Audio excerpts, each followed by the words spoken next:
Welcome to Jaylan. So, നമ്മൾ കഴിഞ്ഞ വീഡിയോസിൽ ഹൈക്കോർട്ട് അസിസ്റ്റന്റ് എക്സാമിന്റെ കുറച്ച് ക്വസ്റ്റ്യൻസും അതുമായിട്ട് ബന്ധപ്പെട്ടുള്ള ഫാക്ട്സും ആണ് ഡിസ്കസ് ചെയ്തത്. സോ ഇന്ന് നമുക്ക് ബാക്കി കുറച്ച് ക്വസ്റ്റ്യൻസും അതുമായിട്ട് റിലേറ്റഡ് ആയിട്ടുള്ള ഫാക്ട്സും നോക്കാം. സോ ചാനൽ സബ്സ്ക്രൈബ് ചെയ്യാത്ത എല്ലാവരും സബ്സ്ക്രൈബ് ചെയ്യുക. ഓക്കെ, സോ നമുക്ക് ക്വസ്റ്റ്യൻസിലേക്ക് കടക്കാം. സോ ഫസ്റ്റ് ക്വസ്റ്റ്യൻ നമ്മൾ ഡിസ്കസ് ചെയ്യാൻ പോകുന്ന ആദ്യത്തെ ക്വസ്റ്റ്യൻ ഇതാണ്. The Scheduled Tribe and Other Traditional Forest Dwellers Act, which is also known as Tribal Land Act, came into force in the year. So, ഏത് വർഷമാണ് Tribal Land Act നിലവിൽ വന്നതെന്നാണ് ചോദിച്ചിരിക്കുന്നത്. So നമുക്ക് ആൻസർ നോക്കാം. 2007 ആണ്. ഓക്കെ, ഓപ്ഷൻ സി 2007 ആണ് Tribal Land Act നിലവിൽ വന്നത്. The Scheduled Tribes and Other Traditional Forest Dwellers Recognition of Forest Rights Act, commonly known as a Tribal Land Act. Okay, Tribal Land Act നിലവിൽ വന്നത് എന്നാണ് 2007 ആണ്. 2007 ആണ് ഉത്തരം വരുന്നത്. The act aims to recognize and vest forest rights to the forest dwelling communities, including scheduled tribes and other traditional forest dwellers, and address historical injustice related to the land and forest rights. Okay, so scheduled tribe അതുപോലെ തന്നെ forest dwelling communitiesന്റെ tribal ലാൻഡിലുള്ള അല്ലെങ്കിൽ ആ ഫോറസ്റ്റിലെ ലാൻഡിലുള്ള റൈറ്റ്സിനെ കുറിച്ച് address ചെയ്യുന്ന act ആണ് tribal land act എന്ന് പറയുന്നത്. Okay, forest conservation act. So ഇതുപോലെ നമുക്ക് ചോദ്യമായിട്ട് വരാൻ സാധ്യതയുള്ള മറ്റ് ആക്ട്സ് ആണ് നമ്മൾ നോക്കാൻ പോകുന്നത്. First one is forest conservation act. 1918 നിലവിൽ വന്ന forest conservation act was enacted to provide framework for the conservation of forest in India, restricting the dereservation of forest or the use of forest land for non-forest purpose without prior approval from the central government. Okay, so forest conservation വന സംരക്ഷണവുമായിട്ട് ബന്ധപ്പെട്ടിട്ടുള്ള act ആണ് 1980 പാസ്സായിട്ടുള്ള forest conservation act. So നമ്മുടെ forest ഏരിയയിൽ മറ്റ് അനധികൃതമായിട്ടുള്ള പ്രവർത്തനങ്ങൾ തടഞ്ഞുകൊണ്ടുള്ളൊരു act ആണിത്. Okay, so അതിന്റെ വർഷം ഓർത്ത് വെക്കുക, 1980 ഫോറസ്റ്റ് കൺസർവേഷൻ ആക്ട് നിലവിൽ വന്നത്. അതുപോലെ വരുന്നതാണ് wild life protection act 1972. So forest പോലെ തന്നെ ഇമ്പോർട്ടൻ്റ് ആണ് വൈൽഡ് ലൈഫ്. സോ വൈൽഡ് ലൈഫിന്റെ സംരക്ഷണവുമായിട്ട് ബന്ധപ്പെട്ടിട്ട് 1972 ഒരു ആക്ട് നിലവിൽ വന്നു. So the Wildlife Protection Act 1972 was enacted to ensure the protection of wildlife and their habitats in India. Okay, നമുക്കറിയാം wild ലൈഫിന്റെ പ്രൊട്ടക്ഷൻ അതുപോലെ അവരുടെ ഹാബിറ്റാറ്റിന്റെ കൺസർവേഷനും ആണ് ഈ ഒരു ആക്ടിൽ പറയുന്നത്. It provides for the creation of protected areas like wildlife sanctuaries and national parks and the prohibition of hunting and poaching of wildlife. Okay, wildlife സ്പീഷീസിന്റെ ഹണ്ടിങ്, പോച്ചിങ് ഇതുപോലുള്ള ആക്ടിവിറ്റീസ് തടയുക, അതുപോലെ തന്നെ അവരുടെ habitat protect ചെയ്യുക, അവരുടെ ആ ഒരു കൺസർവേഷനും ആയിട്ട് റിലേറ്റഡ്, അവരുടെ പ്രൊട്ടക്ഷനുമായിട്ട് റിലേറ്റഡ് ആയിട്ടുള്ള ഒരു ആക്ട് ആണ് വൈൽഡ് ലൈഫ് കൺസർവേഷൻ ആക്ട്. 1972 ആണ്. ഓക്കെ, സോ ഇയേഴ്സ് എല്ലാം ഓർത്ത് വെക്കുക. 1980 ആണ് forest conservation act, 1972 wild life protection act. പിന്നെ നാഷണൽ ഗ്രീൻ ട്രിബ്യൂണൽ ഉണ്ട്, NGT. സോ എന്താണ് national green tribunal?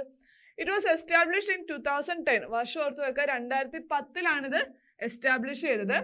To handle cases related to the environmental protection and conservation, including those concerning the rights of tribal communities over the natural resources and the disputes over environmental laws. Okay, so ഈ ഒരു എൻവയോൺമെന്റുമായിട്ട് ബന്ധപ്പെട്ടിട്ടുള്ള എല്ലാ കാര്യങ്ങളും, എൻവയോൺമെന്റൽ protection, conservation, ഇങ്ങനത്തെ കാര്യങ്ങളുമായിട്ട് ബന്ധപ്പെട്ടുള്ള എല്ലാ കേസസും നടക്കുന്നത് NGT-യിലായിരിക്കും, നാഷണൽ ഗ്രീൻ ട്രൈബ്യൂണലിലായിരിക്കും. അതിനുവേണ്ടി സ്പെഷ്യലായിട്ട് ഫോം ചെയ്തൊരു ട്രൈബ്യൂണൽ ആണ് നാഷണൽ ഗ്രീൻ ട്രൈബ്യൂണൽ.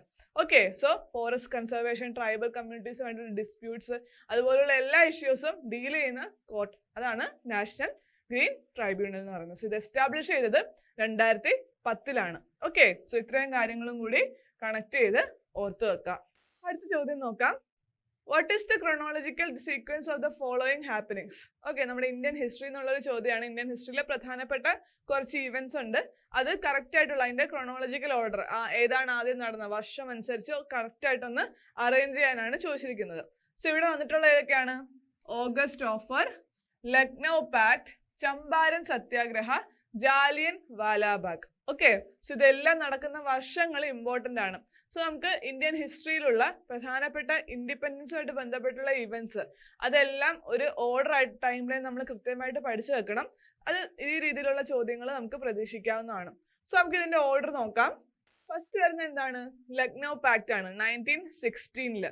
സോ നമുക്കറിയാം INC ഫോം ചെയ്തതിനു ശേഷം ബംഗാൾ വിഭജനം പോലുള്ള കാര്യങ്ങളൊക്കെ നടന്നത് 1905 സോ അതിനുശേഷം an agreement between the Indian National Congress and All India Muslim League to work together for the constitutional reforms.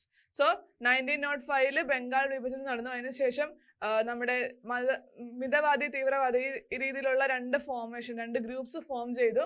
അവര് 1907 ഓക്കെ സൂററ്റിൽ വെച്ചുള്ള INC സെഷനിൽ ഈ ഒരു INC നിന്ന് തീവ്രവാദികൾ അല്ലെങ്കിൽ തീവ്ര ദേശീയവാദികൾ INC നിന്ന് വിട്ടു നിൽക്കാൻ തീരുമാനിച്ചു.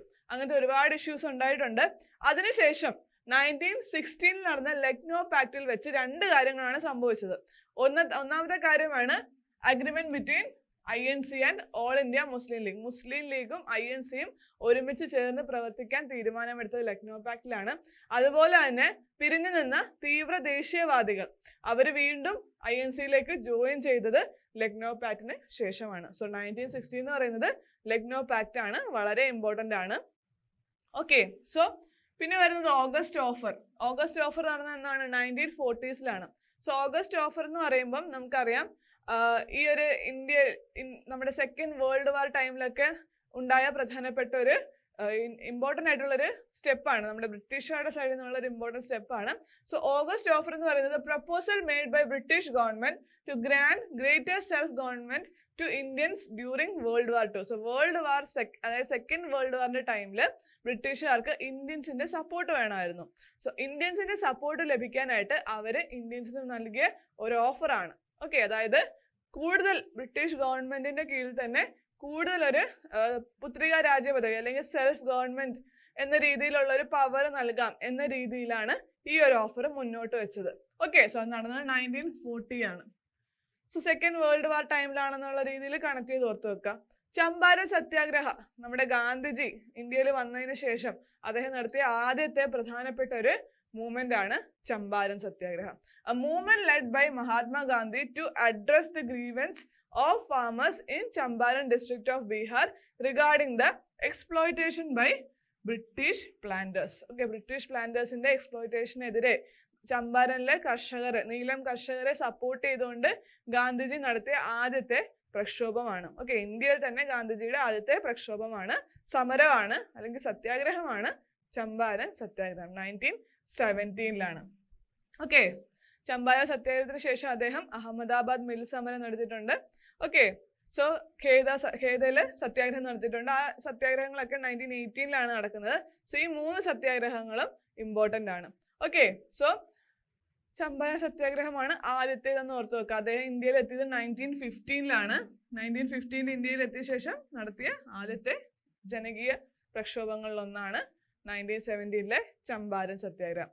ഓക്കെ, പിന്നെ നമുക്കറിയാവുന്ന വളരെ ഇമ്പോർട്ടന്റ് ആയിട്ടുള്ള ഇവന്റ് ആണ് ജാലിയൻ വാലാബാഗ് 1919. സോ ഇന്ത്യയിലെ ഏറ്റവും ദാരുണമായിട്ടുള്ള ഒരു സംഭവമാണ് ജാലിയൻ വാലാബാഗ് കൂട്ടക്കൊല എന്ന് പറയുന്നത്. A tragic incident where British troops killed hundreds of Indian civilians in Amritsar. Okay, അമൃത്സറിൽ വെച്ച് നടന്ന ഒരു വെടിവയ്പ്പാണ് ജാലിയൻ വാലാബാഗ് കൂട്ടക്കൊല എന്ന് പറയുന്നത്. സോ അതുമായിട്ട് ബന്ധപ്പെട്ട റൗലറ്റ് ആക്ടുമായിട്ട് ബന്ധപ്പെട്ടുള്ള പ്രക്ഷോഭങ്ങൾക്കെതിരെ അതിനെതിരെ ഇന്ത്യക്കാർ നടത്തിയ സമരങ്ങളെ അടിച്ചമർത്താനായിട്ട് ബ്രിട്ടീഷുകാർ നടത്തിയ ഒരു വെടിവയ്പ്പാണ് ഈ പറയുന്ന Jallian Walabagh massacre. Okay, so ആ ഒരു ഡേറ്റും കൂടി ഓർത്തു വെക്കാം. സോ ഇവിടെ ഓർഡർ വരുന്നത് എന്താണ്? നമ്മൾ പറഞ്ഞ പോലെ ഓഗസ്റ്റ് ഓഫർ 1940 ലക്നൗ പാക്ട് 1916 നടക്കുന്നു. ചമ്പാരൻ സത്യാഗ്രഹം നടക്കുന്നത് 1917 ജാലിയൻ വാലാബാഗ് 1919 ഓക്കെ, സോ ഇതില് ഫസ്റ്റ് വരുന്നത് ലക്നൗ പാക്ട് ആണ്. 2 ആണ് ആദ്യം വരുന്നത്. സോ ആൻസർ എന്ന ഓപ്ഷൻ എ ആണ്. 2, 3, 1 and 4 and 1. Okay, option A ആണ് ഉത്തരം വരുന്നത്.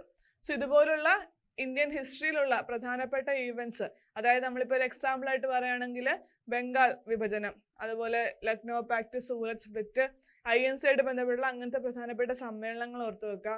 അതുപോലെ ചമ്പാരൻ സത്യാഗ്രഹ, ഖേദ സമരം, അഹമ്മദാബാദ് മിൽ സമരം, ഗാന്ധിജിയുടെ പ്രധാനപ്പെട്ട സത്യാഗ്രഹങ്ങൾ, non cooperation movement, civil disobedience movement, quit India movement. Okay, ഇങ്ങനത്തെ എല്ലാം കൃത്യമായിട്ട് വർഷം ഉൾപ്പെടെ ഓർത്തു വെക്കുക. ഓക്കെ, ക്യാബിനറ്റ് മിഷൻ ഇന്ത്യയിൽ എത്തിയ വർഷം, ഇങ്ങനെയുള്ള കാര്യങ്ങൾ ഇന്ത്യൻ ഹിസ്റ്ററിയിലുള്ള പ്രധാനപ്പെട്ട വർഷങ്ങൾ കൃത്യമായിട്ട് പഠിച്ചു വെക്കുക. ആ ഒരു രീതിയിൽ ക്രോണോളജിക്കൽ ഓർഡറിൽ അറേഞ്ച്മെന്റ് ആയിട്ട് ക്വസ്റ്റ്യൻസ് വരാം, അല്ലെങ്കിൽ അതുമായിട്ട് ബന്ധപ്പെട്ട് മറ്റെന്തെങ്കിലും കാര്യങ്ങൾ ഗാന്ധിജിയുമായിട്ട് ബന്ധപ്പെട്ടുള്ള ചോദ്യങ്ങൾ വരാം. ഓക്കെ, സോ ആ രീതിയിൽ ഇതെല്ലാം കണക്ട് ചെയ്ത് ഓർത്തു വെക്കുക. The first significant mass protest led by Mahatma Gandhi in India. ഞാൻ ഓൾറെഡി പറഞ്ഞു, അത് ചമ്പാരൻ സത്യാഗ്രഹമാണ്. ഓക്കെ, ഗാന്ധിജിയുടെ ആദ്യത്തെ മാസ് ആയിട്ടുള്ള ഒരു പ്രൊട്ടസ്റ്റ് ആണ് ചമ്പാരൻ സത്യാഗ്രഹം. Okay, Lucknow Pact was an agreement between Indian National Congress and Muslim League to pressurize the government to adopt more liberal form. അത് ഓൾറെഡി പറഞ്ഞിട്ടുണ്ട്. അതുപോലെ ജാലിയൻ വാല ബാഗ് അമൃത്സറിലാണ് കൂട്ടക്കൊലയാണ്. അമൃത്സർ എന്ന് പറയുന്നത് പഞ്ചാബിലാണ്, അത് ഓർത്ത് വെക്കുക. ഓക്കെ, ജനറൽ ഡയർ ആയിരുന്നു ഈ ഒരു ബ്രിട്ടീഷ് ട്രൂപ്പിന്റെ നേതാവ്. ഓക്കെ, അദ്ദേഹമായിരുന്നു ഈ ഒരു വെടിയുതിർത്താൻ കാരണമായത്. ഇത്രയും പേരെ കൊല്ലാനായിട്ട് കാരണക്കാരനായ വ്യക്തിയാണ് ജനറൽ ഡയർ. അതുപോലെ ഓഗസ്റ്റ് ഓഫർ ഞാൻ ഓൾറെഡി പറഞ്ഞു, വേൾഡ് വാർ 2 ഇന്ത്യയുടെ സപ്പോർട്ട് ലഭിക്കാനായിട്ട് മുന്നോട്ട് വെച്ചൊരു ഐഡിയ ആയിരുന്നു. ഓക്കെ, പക്ഷെ ഇന്ത്യൻ ലീഡേഴ്സ് അതിനെ റിജക്ട് ചെയ്തു. ഓക്കെ, അതുപോലെ പ്രധാനപ്പെട്ട ഒരുപാട് പ്രപ്പോസൽസ് ഇന്ത്യൻസിന്റെ സൈഡിൽ നിന്ന് ഉണ്ടായിട്ടുണ്ട്, ബ്രിട്ടീഷുകാരുടെ സൈഡിൽ നിന്ന് ഉണ്ടായിട്ടുണ്ട്. സൈമൺ കമ്മീഷൻ, ഓക്കെ, അങ്ങനത്തെ പ്രപ്പോസൽസ് ഒക്കെ വർഷം ഉൾപ്പെടെ ഓർത്ത് വെക്കുക. എന്താണ് അതിന്റെ ആഫ്റ്റർ എഫക്ട് എന്നും ഓർത്ത് വെക്കുക. ഇനി അടുത്ത ചോദ്യം നോക്കാം. The President of India when national emergency was proclaimed for the first time in India. So ഇന്ത്യയിൽ ആദ്യമായിട്ട് ദേശീയ അടിയന്തരാവസ്ഥ പ്രഖ്യാപിക്കുമ്പോൾ ഇന്ത്യയിലെ പ്രസിഡന്റ് ആരായിരുന്നു? ഓക്കെ, ആരായിരുന്നു എന്നാണ് ചോദിച്ചിരിക്കുന്നത്. സോ നമുക്ക് നോക്കാം. സോ ഫസ്റ്റ് നാഷണൽ എമർജൻസി നടക്കുന്നത് എന്നാണെന്ന്, അല്ലെങ്കിൽ നാഷണൽ എമർജൻസീസ് ഒക്കെ എന്നാണ് നടന്നിട്ടുള്ളത് നമുക്ക് ഡീറ്റെയിൽ ആയിട്ട് നോക്കണം. സോ ഇവിടെ ആൻസർ വരുന്നത് രാജേന്ദ്ര പ്രസാദ് ആണ്.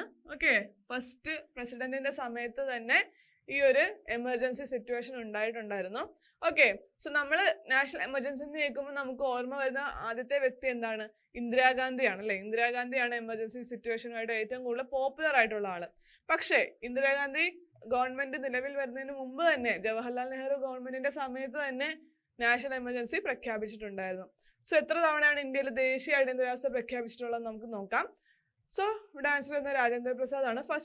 First national emergency in India was proclaimed on October 26, 1962.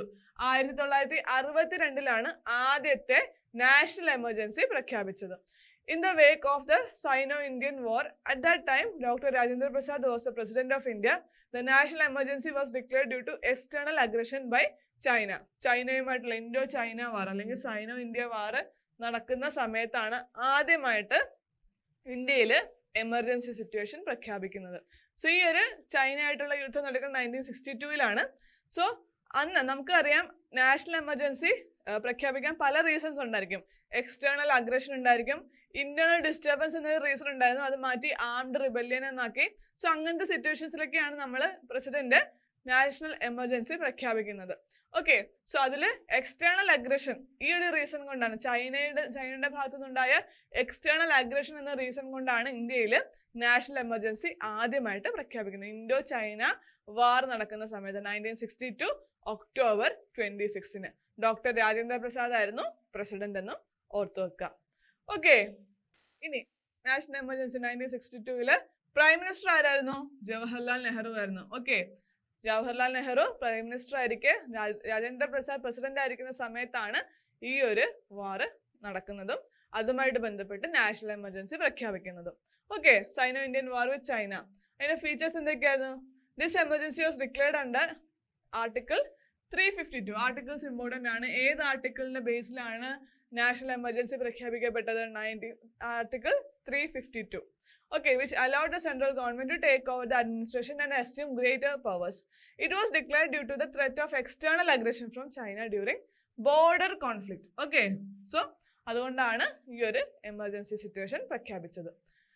So ഇനി അടുത്ത നാഷണൽ എമർജൻസി എന്ന് പറയുന്നത് 1971 ഡിസംബർ 3 പ്രഖ്യാപിക്കപ്പെട്ടത്. സോ ആരായിരുന്നു ആ സമയത്തെ പ്രൈം മിനിസ്റ്റർ? ഇന്ദിരാഗാന്ധി ആയിരുന്നു. സോ ഇന്ദിരാഗാന്ധി ഗവൺമെന്റിന്റെ സമയത്ത് 2 എമർജൻസീസ് ആണ് പ്രഖ്യാപിക്കപ്പെട്ടത്. അതിൽ ആദ്യത്തേത് 1971 സോ എന്താണ് ഈ ആദ്യത്തെ നാഷണൽ എമർജൻസി? അല്ലെങ്കിൽ നമ്മുടെ ടോട്ടൽ നോക്കുമ്പോൾ രണ്ടാമത്തെ നാഷണൽ എമർജൻസി പ്രൈം മിനിസ്റ്റർ ആയിട്ട് ഇന്ദിരാഗാന്ധി പ്രൈം മിനിസ്റ്റർ ആയിട്ട് ഇരിക്കുന്ന സമയത്ത് ആദ്യത്തെ ഈ ഒരു നാഷണൽ എമർജൻസി പ്രഖ്യാപിക്കാൻ കാരണം എന്തായിരുന്നു? റീസൺ എന്ന് പറയുന്നത് ഇൻഡോ പാകിസ്ഥാനി വാർ ആണ്. ഓക്കെ, ബംഗ്ലാദേശിന്റെ ലിബറേഷനുമായിട്ട് ബന്ധപ്പെട്ടിട്ട് ഉണ്ടായ ഇന്ത്യ പാകിസ്ഥാൻ യുദ്ധമായിരുന്നു ആദ്യത്തെ അടിയന്തരാവസ്ഥ. ഇന്ദിരാഗാന്ധി ഗവൺമെന്റിന്റെ കീഴിലുള്ള ആദ്യത്തെ അടിയന്തരാവസ്ഥയും ഇന്ത്യയിലെ രണ്ടാമത്തെ അടിയന്തരാവസ്ഥയും പ്രഖ്യാപിക്കാൻ കാരണമായത്. Okay, this emergency was declared under article 352. in response to the outbreak of the war with Pakistan and resulting national security threat. It allowed the government to take extraordinary measures to address the war situation and its impact on the country. So India-Pakistan war, Bangladesh ലിബറേഷനുമായിട്ട് ബന്ധപ്പെട്ട് നടന്ന ഇന്ത്യ-പാകിസ്ഥാൻ വാറിന്റെ സമയത്താണ് രണ്ടാമത്തെ അടിയന്തരാവസ്ഥ പ്രഖ്യാപിക്കുന്നത്. Okay, ഇനി മൂന്നാമത്തേതാണ്. മൂന്നാമത്തെ എന്നാണ് 1975-77. ഈ ഒരു കാലഘട്ടത്തിലാണ്. അതായത് ആദ്യത്തെ അടിയന്തരാവസ്ഥ പിൻവലിക്കുന്നതിന് മുമ്പ് തന്നെ വീണ്ടും ഒരു അടിയന്തരാവസ്ഥ ഇന്ദിരാഗാന്ധി ഗവൺമെന്റ് മുന്നോട്ട് വെച്ചു. അതായത് രണ്ടാമത്തതും മൂന്നാമത്തതും ഒരേ സമയത്തായിരുന്നു. 1971 സ്റ്റാർട്ട് ചെയ്ത് 77 വരെ രണ്ടാമത്തെ അടിയന്തരാവസ്ഥ ഉണ്ടായിരുന്നു. 75 സ്റ്റാർട്ട് ചെയ്ത് 77, രണ്ട് മൂന്നും അടിയന്തരാവസ്ഥ ഒരുമിച്ചാണ് എൻഡ് ചെയ്തത്. ഓക്കെ, സോ ഇത് ഇമ്പോസ് ചെയ്തത് എന്നാണ് 1975 ജൂൺ 25 ആ സമയത്ത് പ്രൈം മിനിസ്റ്ററും ഇന്ദിരാഗാന്ധി തന്നെയായിരുന്നു. റീസൺ എന്തായിരുന്നു? Internal disturbances and political unrest. So ഇന്ത്യക്കകത്തുണ്ടായ ആഭ്യന്തരമായിട്ടുള്ള പ്രശ്നങ്ങൾ. ഓക്കെ, സോ ഇന്ത്യക്ക് ഉള്ളിലുള്ള പ്രശ്നങ്ങളായിരുന്നു രണ്ടാമത്തെ അടിയന്തരാവസ്ഥ പ്രഖ്യാപിക്കാൻ കാരണമായത്. സോ ഓർത്ത് വെക്കുക, internal disturbances and political unrest ആണ് reason. This emergency was declared under Article 352 of the Indian Constitution. It led to the suspension of civil liberties, censorship of press, arrest of political opponents and forced sterilization program. The emergency ended in March 21st, 1977 following the defeat of Indira Gandhi government in the general election. So, ഈ ഒരു രണ്ടാമത്തെ അടിയന്തരാവസ്ഥയുടെ ഒരു പ്രതികൂലമായിട്ടുള്ള അവസ്ഥ ഉണ്ടായി, അല്ലെങ്കിൽ ഭയങ്കര adverse ആയിരുന്നു ആ സമയത്ത് ഇന്ത്യയുടെ സിറ്റുവേഷൻ. ഇതിന്റെ ഭാഗമായിട്ട് ഇന്ദിരാഗാന്ധി ഗവൺമെന്റിന്റെ ജനറൽ ഇലക്ഷനിൽ തോൽവിയാണ് സംഭവിച്ചത്. സോ ഇവിടെ നമുക്ക് 1977 ഈ ഒരു അടിയന്തരാവസ്ഥ പിൻവലിച്ചതിന് ശേഷം നിലവിൽ വന്നത് ജനതാ പാർട്ടി ഗവൺമെന്റ് ആണ്. മൊറാർജി ദേശായി പ്രൈം മിനിസ്റ്റർ ആയിട്ടുള്ള ജനതാ പാർട്ടിയുടെ ഗവൺമെന്റ് ആണ് നിലവിൽ വന്നത്. സോ ആ ഒരു ഗവൺമെന്റിന്റെ സമയത്താണ് ഏറ്റവും പ്രധാനപ്പെട്ട ഒരു അമെൻമെന്റ് ഉണ്ട്, കോൺസ്റ്റിറ്റ്യൂഷണൽ അമെൻമെന്റ് ഉണ്ട്. അത് 44th Amendment Act 1978. ഓക്കെ, 1978 44ാമത്തെ ഭരണഘടനാ ഭേദഗതി പ്രകാരം എമർജൻസി സിറ്റുവേഷൻസ് ഇന്റേണൽ ഡിസ്റ്റർബൻസ് എന്ന റീസൺ കൊണ്ട് നടത്താൻ പറ്റില്ല. ഇന്റേണൽ ഡിസ്റ്റർബൻസ് എന്ന റീസൺ മാറ്റിയിട്ട് അവിടെ പകരം armed rebellion, okay, armed rebellion എന്നൊരു ടേം ആഡ് ചെയ്തു. ഓക്കെ, അതിൽ പിന്നെ ഈ ഒരു റീസൺ പറഞ്ഞ് ഇന്ത്യയിൽ അടിയന്തരാവസ്ഥ പ്രഖ്യാപിക്കാൻ സാധിക്കില്ല. അതായത് ഇന്റേണൽ ഡിസ്റ്റർബൻസ് എന്നൊരു ഇഷ്യൂ പറഞ്ഞ് ഇന്ത്യയിൽ അടിയന്തരാവസ്ഥ പ്രഖ്യാപിക്കാൻ കഴിയില്ല. പകരം ആ ഒരു ടേമിന് പകരം ആംഡ് റിബല്യൻ എന്നൊരു ടേം ആണ് ഇൻട്രൊഡ്യൂസ് ചെയ്തത്. അതോടെ സോ ഈ ഒരു 44th Amendment Act എന്ന് പറയുന്നത് പൊളിറ്റിക്കലി ജുഡീഷ്യറിയുടെ പവർ കൂട്ടുകയും നമ്മുടെ എക്സിക്യൂട്ടീവ് അല്ലെങ്കിൽ ലെജിസ്ലേറ്റീവ് പവേഴ്സ് ഒക്കെ ബാലൻസ് ചെയ്തുകൊണ്ട് നിലവിൽ വന്നൊരു അമെൻമെന്റ് ആണ്.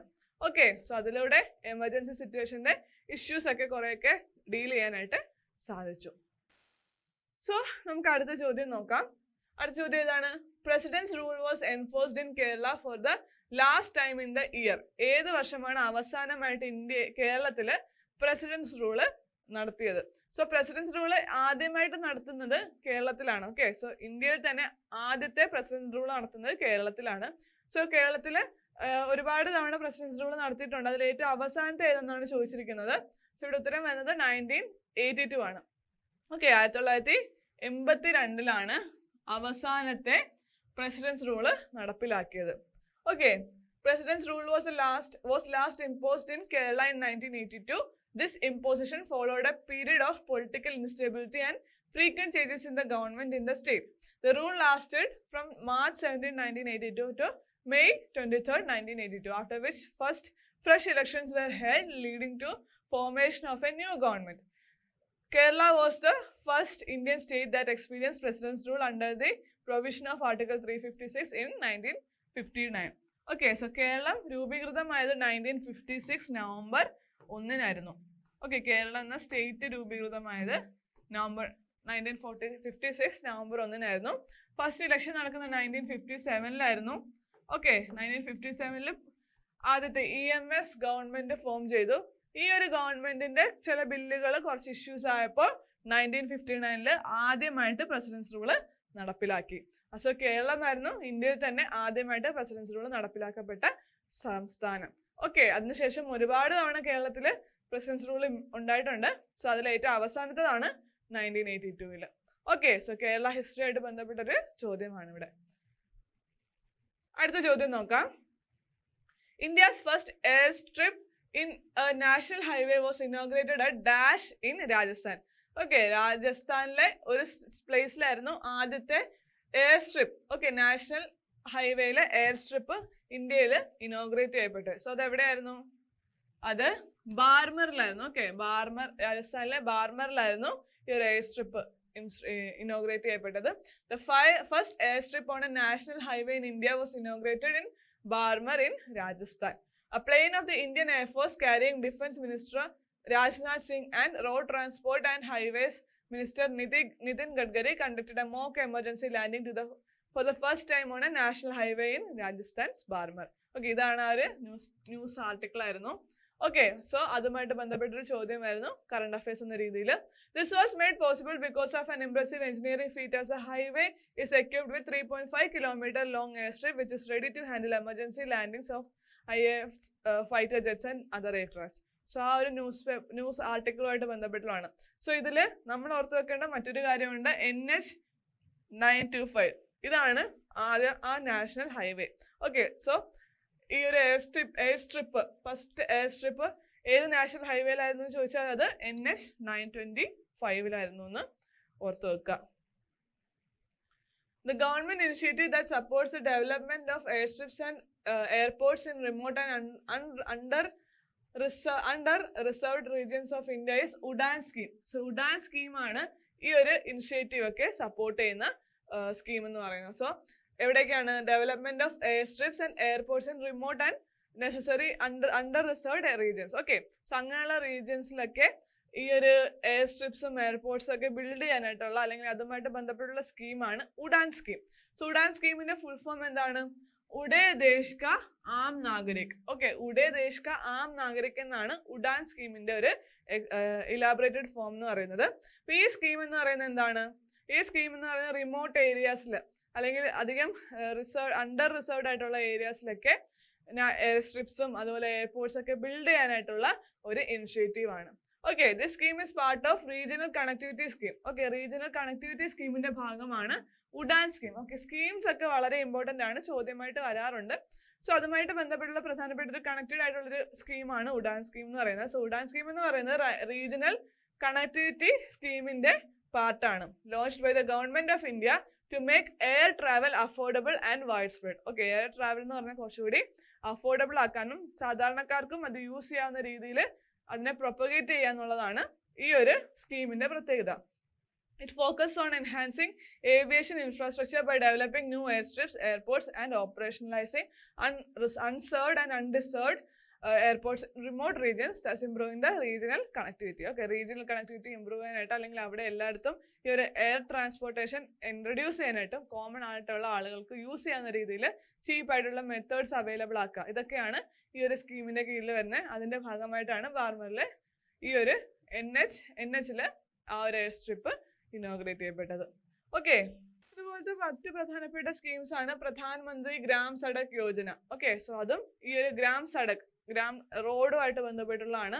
aims at providing good and all weather road connectivity. Okay, all weather നല്ല റോഡ് കണക്ടിവിറ്റി ലഭിക്കാനായിട്ടുള്ള സ്കീമാണ് പ്രധാനമന്ത്രി ഗ്രാം സഡക് യോജന. ഓക്കെ, ഗ്രാമങ്ങളിൽ ഗ്രാമപ്രദേശങ്ങളിലൊക്കെ പ്രോപ്പർ റോഡ് കണക്ടിവിറ്റി ലഭിക്കാനായിട്ട് ഇൻട്രൊഡ്യൂസ് ചെയ്ത സ്കീമാണ് PMGSY. ഓക്കെ, പ്രധാനമന്ത്രി gram Sadak Yojana.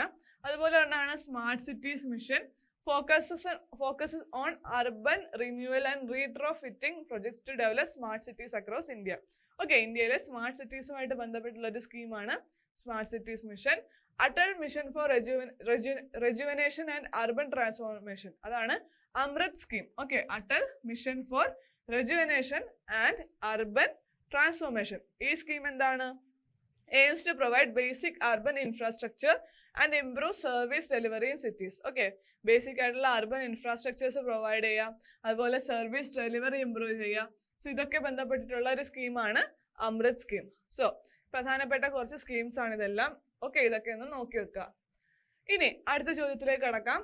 Mobile integrated network terminal mint under Atmanirbhar Bharat Abhiyan is associated with which of the following organization? So ഏത് ഓർഗനൈസേഷനുമായിട്ട് ബന്ധപ്പെട്ടാണ്? നമ്മുടെ മിന്റ് എന്ന് പറയുന്നത്? സോ മിന്റ് എന്ന് പറയുന്നത് ഇന്ത്യൻ ആർമിയായിട്ട് ബന്ധപ്പെട്ടിട്ടുള്ളതാണ്. Okay, so Atmanirbhar Bharat Abhiyan. So COVID ടൈമിൽ സ്റ്റാർട്ട് ചെയ്ത പ്രധാനപ്പെട്ട ഒരു കാര്യമായിരുന്നു ആത്മനിർഭർ ഭാരത് അഭിയാൻ. സോ അതുമായിട്ട് ബന്ധപ്പെട്ടാണ് ഈ ഒരു മിന്റ് എന്ന് പറയുന്നത്, mobile integrated network terminal. Okay, അത് ഇന്ത്യൻ ആർമിയായിട്ടാണ് ബന്ധപ്പെട്ടിരിക്കുന്നത്. Okay, Mobile Integrated Network Terminal is a satellite communication system developed specifically for the Indian Army under Atmanirbhar Bharat Abhiyan. So, ഇത് കോവിഡ് ടൈമിൽ സ്റ്റാർട്ട് ചെയ്തതാണ്. ഇതൊരു കറണ്ട് അഫയേഴ്സ് എന്ന രീതിയിലായിരുന്നു അന്നത്തെ എക്സാമിൽ ചോദ്യമായിട്ട് വന്നത്. The initiative aims to bolster self-reliance in defense technology and infrastructure. Okay, indigenization of defense production. Okay, ഇപ്പോൾ കറന്റ് നടന്നുകൊണ്ടിരിക്കുന്ന ഒരു പ്രോഗ്രാം ആണ്. Promotes domestic manufacturing of defense equipment to achieve self-reliance and reduce foreign dependency. Maybe mint പോലെ നമുക്ക് ഈ ഒരു എക്സാമിൽ പ്രതീക്ഷിക്കാവുന്ന ഒരു ചോദ്യമാണ് indigenization of defense protection എന്ന് പറയുന്നത്. ഓക്കെ, അതുപോലെ അഗ്നിപത് സ്കീം ഉണ്ട്, 2022 സ്റ്റാർട്ട് ചെയ്തതാണ്. അഗ്നിപത് സ്കീം ഒക്കെ ആ ഒരു ടൈമിൽ നമുക്ക് ന്യൂസിലൊക്കെ ഒരുപാട് കേൾക്കാവുന്ന ഒരു കാര്യമായിരുന്നു. സോ അത് മേ ബി നമുക്ക് ചോദ്യമായിട്ട് പ്രതീക്ഷിക്കാവുന്നതാണ്. Agnipath scheme എന്ന് പറയുന്നത് short term recruitment for youth to serve in the armed force for 4 years aimed at lowering the average age and modernizing the workforce. Okay, ചെറിയ പ്രായത്തിലുള്ള ആളുകൾക്ക് അഗ്നിപത് സ്കീമിലൂടെ നമ്മുടെ സർവീസിലേക്ക് കടക്കാൻ സാധിക്കും. 4 വർഷത്തെ സർവീസ് ആയിരുന്നു. ആ ഒരു രീതിയിലുള്ള ഒരു സ്കീമായിരുന്നു അഗ്നിപത് എന്ന് പറയുന്നത്. അടുത്തത് tour of duty scheme. Okay, 2020 propose ചെയ്തതാണ്. Allow civilians to serve in the army for 3 years. സിവിലിയൻസിന് ആർമിയിൽ 3 വർഷം സെർവ് ചെയ്യാനായിട്ടുള്ള ആ ഒരു സ്കീമിൽ പറയുന്നത്. Promoting a sense of discipline and national service. ഒരു sense of discipline and national service ഇതൊക്കെ പ്രൊമോട്ട് ചെയ്യാനായിട്ടാണ് ഈ ഒരു tour of duty scheme start ചെയ്തത്. 3 വർഷം സിവിലിയൻസിന് ആർമിയിൽ ജോയിൻ ചെയ്യാൻ സാധിക്കും. അടുത്തത് മിഷൻ കർമ്മയോഗി ഫോർ ഡിഫൻസ്, 2020 മറ്റൊരു സ്കീമാണ്. Aims to continuously upskill military personnel with modern warfare techniques and enhance efficiency. Okay, so അങ്ങനത്തെ കുറച്ച് സ്കീംസും കൂടി ഒന്ന് ഓർത്ത് വെക്കുക. ഡിഫൻസ് ആയിട്ട് ബന്ധപ്പെട്ടാണ്. Defence testing infrastructure scheme. Okay, അതെന്താണ്? Establishes advance testing facilities to support the development of indigenous defence technology. So ഈ സ്കീംസ് ഒക്കെ ഒന്ന് മനസ്സിലാക്കി വെക്കുക. ഡിഫൻസ് ആയിട്ട് ബന്ധപ്പെട്ടുള്ള പ്രധാനപ്പെട്ട സ്കീംസ് ആണ്. Okay, defence acquisition procedure 2020 propose ചെയ്തത്. Streamlines defence procurement process to prioritize and facilitate domestic production. Okay, so നമ്മുടെ ഡിഫൻസ് ആയിട്ട് ബന്ധപ്പെട്ടുള്ള പ്രധാനപ്പെട്ട കുറച്ച് സ്കീംസ് ആണ് ഇതൊക്കെ. സോ ഇതൊക്കെ ഒന്ന് കണക്ട് ചെയ്ത് ഓർത്ത് വെക്കുക. അതുപോലത്തെ മറ്റൊന്നാണ് infrastructure development in border areas, Indian armies digital transformation initiatives. Okay, AI ഒക്കെ യൂസ് ചെയ്യുന്നതാണ്, അഡ്വാൻസ് ടെക്നോളജീസ് ഒക്കെ യൂസ് ചെയ്യുന്ന കാര്യമാണ് ഈ ഒരു സ്കീമിൽ വരുന്നത്. ഓക്കെ, സോ ആ സ്കീംസും കൂടി ഒന്ന് മനസ്സിലാക്കി വെക്കാം. അടുത്ത ചോദ്യമാണ് first cyber law in India. Simple ആയിട്ടുള്ളൊരു ക്വസ്റ്റ്യൻ ആണ്. IT സൈബർ ലോ റിലേറ്റഡ് ആയിട്ടുള്ളതാണ്, പക്ഷെ ബേസിക് ആയിട്ടുള്ളൊരു ക്വസ്റ്റ്യൻ ആണ്. First cyber law in India ഏതാണ്? എല്ലാവർക്കും അറിയാവുന്നതാണ്, IT ആക്ട്. 2000 IT ആക്ട് ആണ് first cyber law in India. Okay, so the information technology act 2000, അതായത് IT act 2000 is the first comprehensive cyber law in India. Okay, it was enacted to provide legal recognition for the transactions conducted electronically and to address issues related to the cyber crime and electronic commerce. Okay, e-commerce അല്ലെങ്കിൽ മറ്റ് transactions ആയിട്ട് ബന്ധപ്പെട്ടുള്ള എന്തെങ്കിലും issues അത് address ചെയ്യാനും ഒരു legal framework നൽകാനുമായിട്ട് introduce ചെയ്യപ്പെട്ട act ആണ് IT ആക്ട് 2000 എന്ന് പറയുന്നത്. ഓക്കെ, സോ ആ ഒരു ലോയും അതുമായിട്ട് ബന്ധപ്പെട്ടുള്ള സെക്ഷൻസും പഠിച്ചു വെക്കുക. അടുത്ത ചോദ്യം നോക്കാം. Match list 1 with list 2. Match the following ആണ്. സോ ലിസ്റ്റ് 1 എന്തൊക്കെയാണ്? മജുലി ഉണ്ട്, ഓലി ഉണ്ട്, ഭീംബേട്ക ഉണ്ട്, ധോളാവീര ഉണ്ട്. ഓക്കെ, ഇവിടെ സ്റ്റേറ്റ്സ് വരുന്നത് Uttarakhand, Assam, Gujarat, Madhya Pradesh, Uttar Pradesh. Okay, so much the following ആയിട്ടാണ് ചോദിച്ചിരിക്കുന്നത്. സോ നമുക്ക് ഡീറ്റെയിൽസ് നോക്കാം. ഇവിടെ മജുലി എന്താണ്? മജുലി എന്ന് പറയുന്നത് ആസാമിലാണ് ലൊക്കേറ്റ് ചെയ്യുന്നത്. It is the largest river island in the world. ലോകത്തിലെ തന്നെ ഏറ്റവും വലിയ റിവർ ഐലൻഡ് ആണ് മജുലി. അത് ആസാമിലാണ് സ്ഥിതി ചെയ്യുന്നത്. അടുത്തത് ഓലിയാണ്. ഓലി എന്താണ്? ഉത്തരാഖണ്ഡിലാണ് ലൊക്കേറ്റ് ചെയ്തിരിക്കുന്നത്. അതൊരു പോപ്പുലർ ആയിട്ടുള്ള സ്കൈയിങ് ഡെസ്റ്റിനേഷൻ ആണ്. സോ അതത്ര ഇമ്പോർട്ടൻ്റ് അല്ല, പക്ഷെ അതിന്റെ ലൊക്കേഷൻ ഇമ്പോർട്ടൻ്റ് ആണ്, ഉത്തരാഖണ്ഡിലാണ്. ഭീംബേട്ക നമുക്കറിയാം. ഭീംബേട്ക കേവ്സ് എന്ന് പറയുന്നത് യുനെസ്കോയിൽ വേൾഡ് ഹെറിറ്റേജ് സൈറ്റ്സിൽ വരുന്നതാണ്. It is located in Madhya Pradesh. It is known for its rock shelters with prehistoric cave paintings. Okay, ഭീംബേട്ക എവിടെയാണ്? ഭീംബേട്ക മധ്യപ്രദേശിലാണ്. Okay, so അത് യുനെസ്കോ ഹെറിറ്റേജ് സൈറ്റ്സിൽ വരുന്നതാണ്. ധോളാവീര എന്താണ്? ധോളാവീരയും യുനെസ്കോ സൈറ്റ്സിൽ വരുന്നതാണ്. ധോളാവീര ഗുജറാത്തിലാണ്. നമ്മുടെ ഇൻഡസ് വാലി സിവിലൈസേഷൻ അല്ലെങ്കിൽ അതുമായിട്ട് ബന്ധപ്പെട്ടുള്ള ഹാരപ്പൻ സിവിലൈസേഷന്റെ സൈറ്റ് ആണ്, ആർക്കിയോളജിക്കൽ സൈറ്റ് ആണ് ധോളാവീര. ഓക്കെ, സോ ഇവിടെ മജുലി വരുന്നത് എവിടെയാണ്? മജുലി ആസാം ആണ്. അതുപോലെ ഭീംബേട്ക എവിടെയായിരുന്നു? മധ്യപ്രദേശ് ആണ്. ധോളാവീര ഗുജറാത്ത് ആണ്. ഓലി വരുന്നത് ഉത്തരാഖണ്ഡിലാണ്. സോ ഇവിടെ ആൻസർ എന്താ വരുന്നത്? A2, B1, C4 ആണ്, D3 ആണ്. ഓക്കെ, സോ ഓപ്ഷൻ എ ആണ് ഇവിടെ ആൻസർ വരുന്നത്. ഓക്കെ, സോ പ്രധാനപ്പെട്ട ആർക്കിയോളജിക്കൽ സൈറ്റ്സ് അതുപോലുള്ള ഇമ്പോർട്ടൻ്റ് ആയിട്ടുള്ള ജോഗ്രഫിക്കലി ഇമ്പോർട്ടൻ്റ് ആയിട്ടുള്ള ഏരിയാസ് ഒക്കെ ഒന്ന് പഠിച്ചു വെക്കാം. ഓക്കെ, ഇനി അടുത്ത ചോദ്യം നോക്കാം. The Maitri Setu bridge connects Sabrum in Tripura to Dash in Bangladesh. Okay, ത്രിപുരയും ബംഗ്ലാദേശും തമ്മിൽ കണക്ട് ചെയ്യുന്ന മൈത്രി സേതു ബ്രിഡ്ജ് ഉണ്ട്. സോ സബ്രൂം, ത്രിപുരയിലെ സബ്രൂമിലാണ് അത് കണക്ട് ചെയ്യുന്നത്. ബംഗ്ലാദേശിലെ ഏത് ഏരിയ ആയിട്ടാണ് അത് കണക്ട് ചെയ്യുന്നതെന്നാണ് ചോദിച്ചിരിക്കുന്നത്. സോ ഇവിടെ ഉത്തരം വരുന്നത് രാംഗർ ആണ്. ഓക്കെ, രാംഗറുമായിട്ടാണ് കണക്ട് ചെയ്യുന്നത്. സോ എന്താണ് ഈ Maitri Setu bridge? Also known as the India-Bangladesh Friendship Bridge connects Sabrum in Tripura. ഇന്ത്യയിലെ ത്രിപുരയിലുള്ള സബ്രൂമും ബംഗ്ലാദേശിലെ രാംഗറും കൂടിയാണ് ഇത് കണക്ട് ചെയ്യുന്നത്. Okay, the bridge spanning the Feni River was inaugurated to enhance the connectivity between India and Bangladesh, promoting trade, people-to-people ties between the two countries. Okay, so വളരെ important ആയിട്ടുള്ളൊരു നമ്മുടെ ഇന്ത്യയിലുള്ള neighbouring കൺട്രീസുമായിട്ടുള്ള ഒരു റിലേഷനെ കുറിച്ച് ഉള്ള ഒരു ഇമ്പോർട്ടൻ്റ് ആയിട്ടുള്ളൊരു സ്റ്റെപ്പ് ആയിരുന്നു മൈത്രി സേതു ബ്രിഡ്ജ് എന്ന് പറയുന്നത്. ഓക്കെ, കണക്ട് ചെയ്യുന്ന ഏരിയാസ് ഓർത്തൊക്കെ ത്രിപുരയും ബംഗ്ലാദേശുമാണ്. ത്രിപുരയിലെ സാബ്രൂമും ബംഗ്ലാദേശിലെ രാംഗറും തമ്മിലാണ് കണക്ട് ചെയ്യുന്നത്. സോ ഇത്രയും ക്വസ്റ്റ്യൻസ് ആണ് ഇന്നത്തെ ക്ലാസ് നമ്മൾ ഡിസ്കസ് ചെയ്യുന്നത്. സോ ക്ലാസ് എല്ലാവർക്കും മനസ്സിലായെന്ന് വിശ്വസിക്കുന്നു. പ്രധാനപ്പെട്ട ചോദ്യങ്ങളും അതുമായിട്ട് ബന്ധപ്പെട്ട് ഇനിയും ചോദിക്കാൻ സാധ്യതയുള്ള മേഖലകളാണ് നമ്മൾ ഡിസ്കസ് ചെയ്തത്. സോ നമ്മൾ ഏത് ടോപ്പിക്ക് പഠിച്ചാലും നമ്മൾ പ്രീവിയസ് ക്വസ്റ്റ്യൻസിലെ ഓരോ ക്വസ്റ്റ്യൻസ് നോക്കുമ്പോൾ അതുമായിട്ട് കണക്ട് ചെയ്തിട്ടുള്ള ഫാക്ട്സ് നോക്കുക. അതുപോലെ റീസെന്റ് ആയിട്ട് നടക്കുന്ന പ്രധാനപ്പെട്ട ഈവെന്റ്സ് അല്ലെങ്കിൽ സ്കീംസ് അതുമായിട്ട് ബന്ധപ്പെട്ട് ആ രീതിയിൽ ചോദിക്കാൻ സാധ്യതയുള്ള കറന്റ് നടക്കുന്ന കാര്യങ്ങളും കൂടി ഒന്ന് കണക്ട് ചെയ്ത് പഠിക്കുക. ഓക്കെ, സോ ബേസിക് ആയിട്ടുള്ള ക്വസ്റ്റ്യൻസ് ആണ് ചോദിക്കാറുള്ളത്. സിമ്പിൾ ആയിട്ട് നമുക്ക് ചെയ്യാൻ പറ്റുന്ന ക്വസ്റ്റ്യൻസ് ഉണ്ടായിരിക്കും, കുറച്ച് കൺഫ്യൂസിംഗ് ആയിട്ടുള്ള ക്വസ്റ്റ്യൻസ് ഉണ്ടായിരിക്കും. സോ ഈ കൺഫ്യൂസിംഗ് ആയിട്ടുള്ള ക്വസ്റ്റ്യൻസ് മാക്സിമം അവോയ്ഡ് ചെയ്യുക. സിമ്പിൾ ആയിട്ട് അറ്റൻഡ് ചെയ്യാൻ പറ്റുന്ന ക്വസ്റ്റ്യൻസ് കൂടുതൽ ഇമ്പോർട്ടൻസ് കൊടുത്ത് അറ്റൻഡ് ചെയ്യുക. ഓക്കെ, സോ ക്ലാസ് എല്ലാവർക്കും മനസ്സിലായെന്ന് വിശ്വസിക്കുന്നു. Thank you.